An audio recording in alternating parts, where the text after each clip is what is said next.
खुदा हमारे लिए उन चीजों का ऐलान करता है जिनके बारे में हम नहीं जानते कि वो मौजूद है या नहीं और क्या होने वाला है। देखिए कि वो बाब 42 आयत नंबर 9 में क्या कहता है। देखो पुरानी बातें पूरी हो गई और मैं नई बातें बताता हूँ। वो और दूसरे हो चुके और वो इनका ऐलान करता है इससे पेशतर के वाकई हो। मैं तुमसे बयान करता हूँ, खुदा के बंदे बने, बाइबल के साथ दोस्ती करें, हमेशा बाइबल पढ़े और दुआ करें और दुश्मन से कुछ भी कबूल ना करें, क्योंकि ये सिर्फ आपकी जिंदगी में खलल डालने के लिए आता है और आप देखेंगे कि आप इस जिंदगी में कितने खुश होंगे तमाम अब्दियत के लिए। देखें अब इस मुबारक शख्स को देखें जिसने हमारी इबादत में बरकत पाई थी और मैं आपके लिए दुआ करने वापस आऊंगा। मैं तकरीबन 3-4 साल से एक डॉक्टर को दिखा रही हूँ। मुझे अपनी टांगों में बहुत दर्द महसूस होता है, मुझे जोड़ों की दर्द और सोजिश है।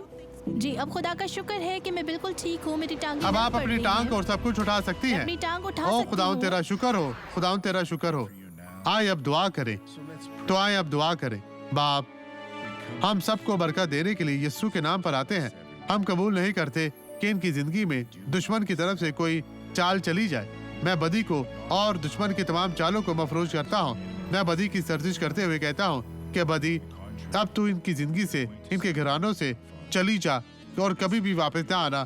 मैं तुझे कह नहीं रहा, मैं तुझे यीशु के नाम में हुक्म देता हूँ कि अब तू चली जा, छोड़ दे, चली जा और कभी भी वापस ना आना और चली जा यीशु के नाम में। और आप कहे खुदावंद तेरा शुक्र, तेरी तारीफ हो। अब आप फातिहा है। खुदावंद आपका दिन अच्छा रहे। मसीह में आप सबकी सलामती हो।